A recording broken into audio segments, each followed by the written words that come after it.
Hoje em dia, a tecnologia viabiliza a inclusão. Libras, livro falado, audiodescrição, inclusive montar um teatro em cima do tema que é lido. No caso de uma poesia, pode ser feita no jardim, né? Ou em algum tipo de encenação. Qual é o plano da AUJA nesse sentido? Então, eu vou falar um pouquinho de mim, né, que indiquei nesse ano 3 colegas minhas. A Ângela está aqui depois, Ângela, se você quiser falar um pouquinho interessante. Eu acho que cada um de nós sempre pensa, eu, enquanto professora e formadora hoje lá, eu penso assim, como que a gente faz para levar tudo isso para pessoas que não têm esse acesso, né? Que não têm essa oportunidade de entrar em contato com esse patrimônio tão intenso, tão extenso, tão diverso que é a nossa literatura. Então, o que me fez pensar em chamar 3 colegas que também são professoras, que nós que trabalhamos com professores no momento, né, de que forma a gente poderia, talvez, trabalhar com professores para que esses professores pudessem repassar para seus alunos. De que forma isso? De forma uma oficina, levar um livro de poesia de alguém da nossa academia, dar sugestões de como trabalhar com aquela poesia com as crianças. Com o nosso foco, a gente vai falar um pouquinho do nosso foco é escola pública. Nós temos textos, livros escritos. Eu tenho uma amiga, Giane Coteric, que lá na Vila Liberdade, né, ela, aliás, acho que foi, não sei se foi na Vila Zumbi ou Liberdade, acho que foi Liberdade. Ela montou um teatro com as crianças. E como elas gostavam do teatro. Né? E não é difícil, quando o texto é curto, né, criar fantasias, mostrar e arrumar um intérprete. Né? Vocês vejam, a esposa do atual presidente da República, eleito, né, ela é especializada em Libras. Quer dizer, o senador Flávio Arnes foi eleito, né? Mara Gabrilli é senadora. Quer dizer, nós temos agora a oportunidade de a própria mídia, eu acho que na marra, está entendendo a necessidade de se ajustar, porque isso é lei, não é nem esse negócio de botar alguém em Libras lá para dizer quem é próprio até 14 anos, não serve para nada. Né?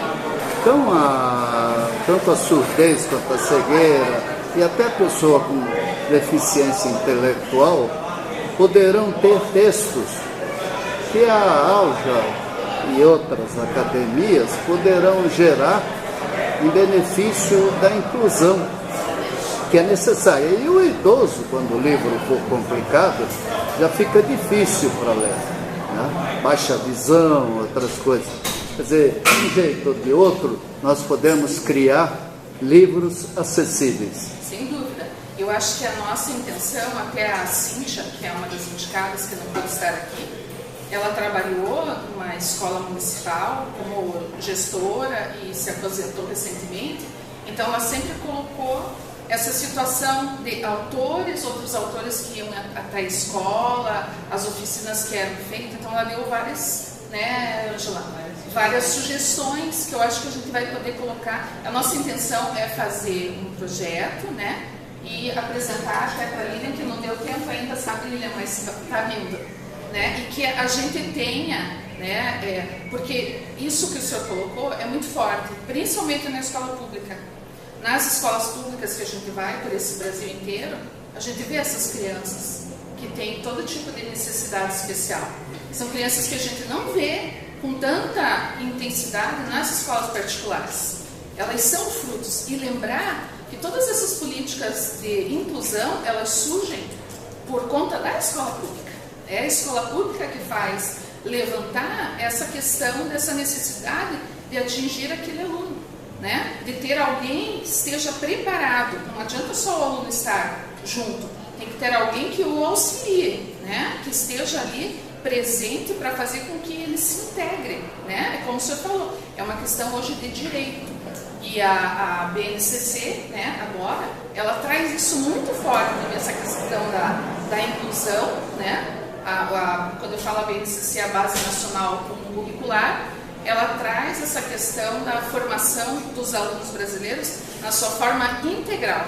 E quando a gente pensa integral, a gente pensa, tá lá o dia inteiro na escola. Não, é uma qualidade. Qual é a formação que aquele cidadão está tendo para os desafios que esse novo século está apresentando? Então a inclusão vem com bastante. Então a gente tem hoje, perante a lei, né, muitas coisas que reforçam esse nosso papel, né? Eu acho que nós temos como contribuir, certamente. Justamente esse papel que a AUJA, a academia, e não só a AUJA, outras academias, outras associações estão pegando e levando adiante, que é o sair de uma sala, tá, e enfrentar um público, porque não adianta muitas vezes, o livro está muito bonito, está numa prateleira, mas aquela criança, não necessariamente só uma criança especial, mas a criança, seja de escola pública, de escola privada, seja Vila Zumbi, seja Batel, ela precisa também conhecer o autor,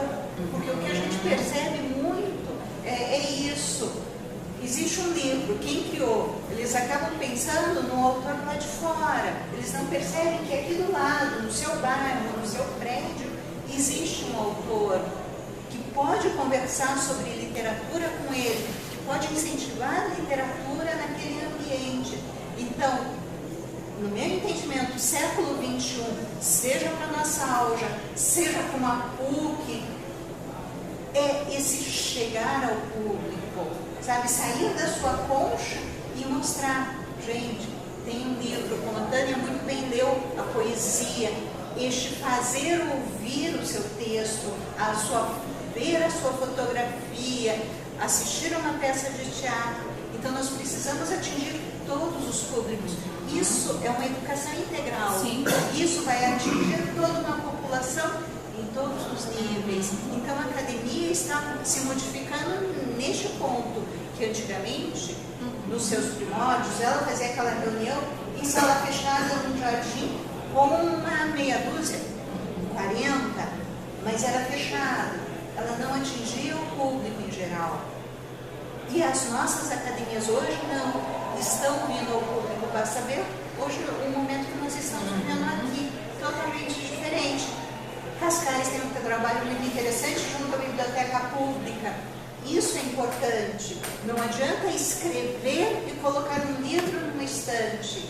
Nós precisamos mostrar também para aquela criança que ele pode fazer um livro, que ele pode, de repente ele não tem uma câmera fantástica para tirar uma foto maravilhosa, mas pode trabalhar com aquelas máquinas de latinha, ele vai atingir o seu sonho de outras maneiras. Então isso é mostrar ao público o que é uma academia cultural.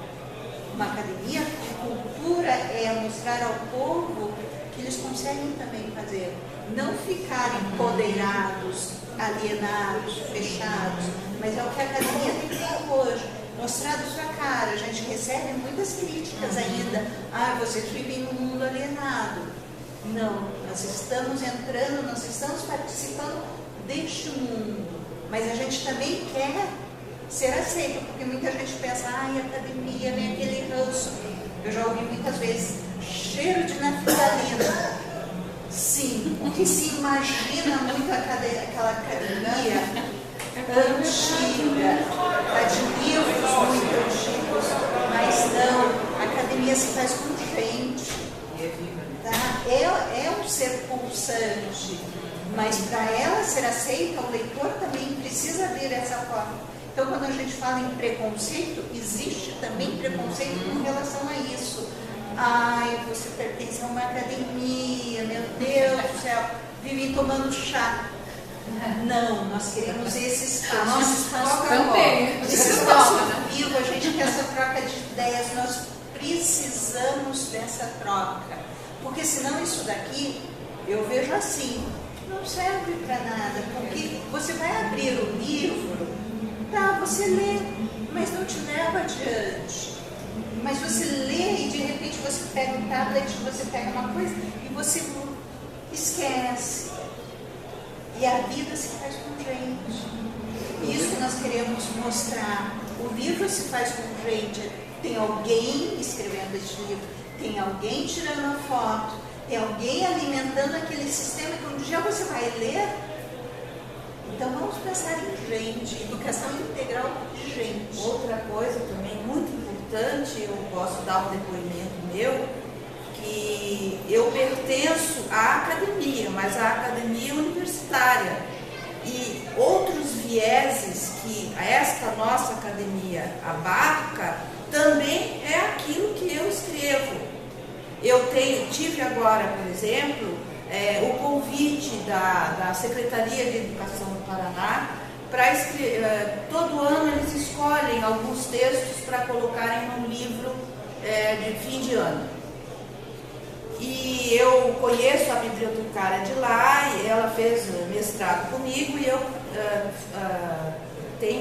participo da universidade, no grupo de gênero da Universidade Tecnológica Federal do Paraná. E fazendo mestrado lá, estando lá no curso de doutorado, eu participei durante muitos anos, desde 2005, escrevendo mais de 33 artigos para o Brasil e internacionais também. Para a Espanha, Cuba e todas as capitais brasileiras.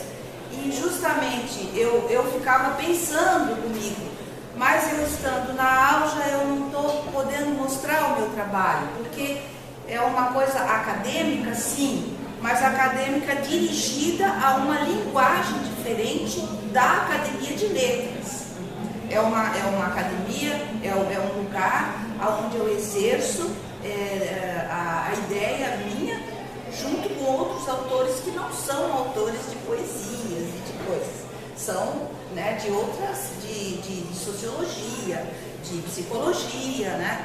Eu gostaria de lembrar que a humanidade está num período extremamente delicado, por diversas razões.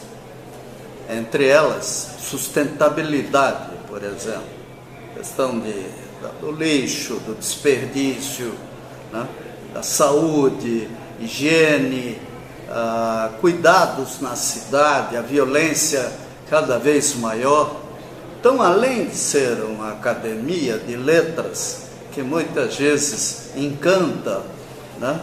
Mas não ensina nada, nós temos que partir para temas que sejam atuais. Nós precisamos, nós não temos mais tempo para perder. Eu sou engenheiro, gosto de acompanhar, a Tânia fica até incomodada comigo, né? Terminar o raciocínio. As catástrofes, tudo o que acontece. Poxa vida, são coisas evitáveis, ou teriam sido evitáveis, né? Sistemas de alerta. Então a criança, ela é vítima, a primeira vítima de toda essa ignorância. Então, a academia tendo pessoas com capacidade para escrever sobre isso, para teatralizar, para mobilizar, né? fazer em outros padrões de comunicação, ela se torna realmente importante e serve de exemplo para outras academias, né? O brasileiro fala demais, faz de menos. Está aí a crise que nós estamos vivendo, né? Falta de cidadania, falta de cuidados, Nós estivemos em Maceió, lá, por exemplo, fiquei surpreso de ver lá o Riacho Salgadinho, lá, um estado que teve 2 presidentes da República, né? Se não me engano, a primeira escola pública foi inaugurada muito depois que Blumenau fez a sua primeira, né? porque lá é luterano, tá? Precisa aprender a falar, escrever. Então, nós temos uma responsabilidade que vai afetar nossos filhos, nossos descendentes. A gente não deve se encontrar simplesmente, às vezes, por diletantismo. Nós temos que ver o que é necessário, né? Eu, pessoalmente, lamento estar com um problema que cresce rapidamente. Até meu plano era, disse para Tânia, chegar nessa fase e concluir livros, escrever para valer. Mas nem ler está sendo fácil. Então, agora, o que eu posso fazer ainda é falar. Às vezes eu me entrevisto, ponho a máquina virada para mim, falo, né? Alguém vai ver, né? Em algum lugar.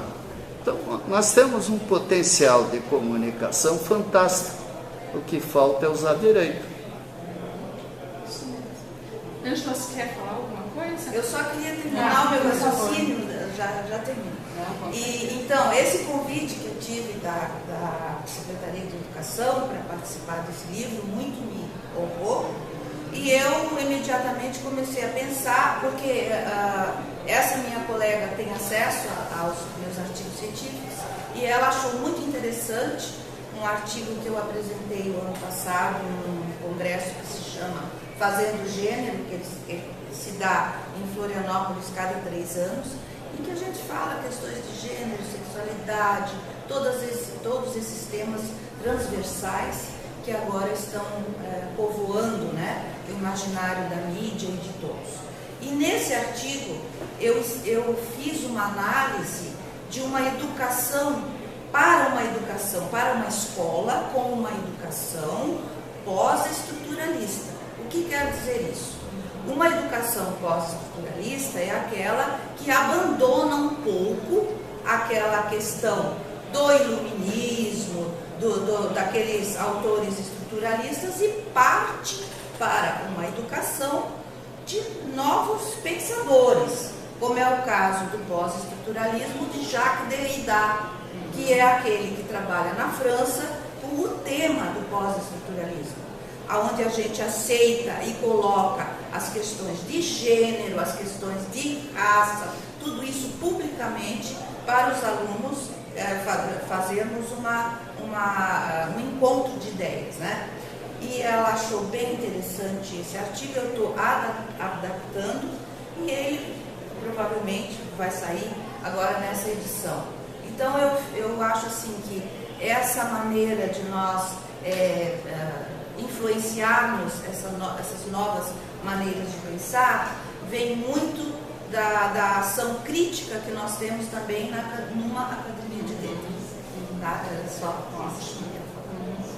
Bom, na verdade eu acho que tudo que era bem importante foi falado, né?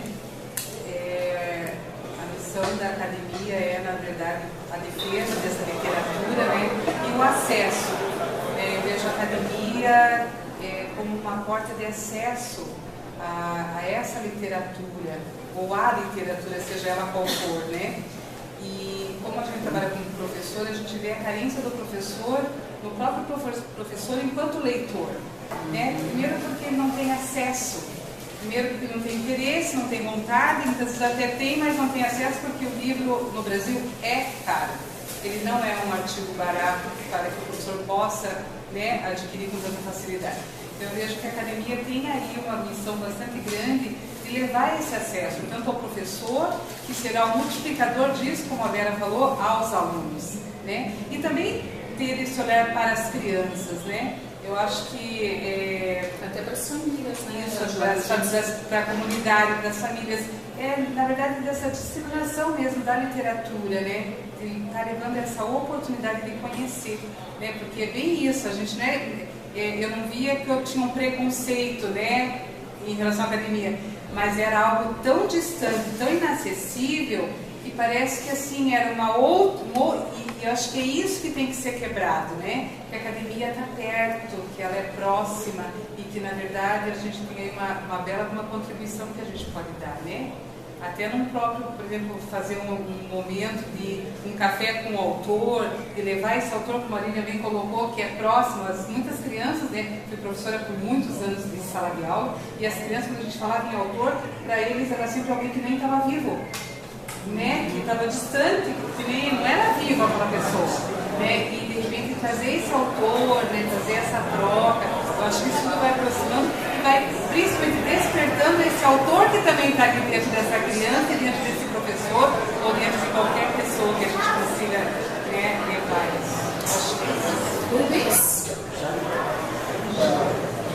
Só para deixa eu só aproveitar e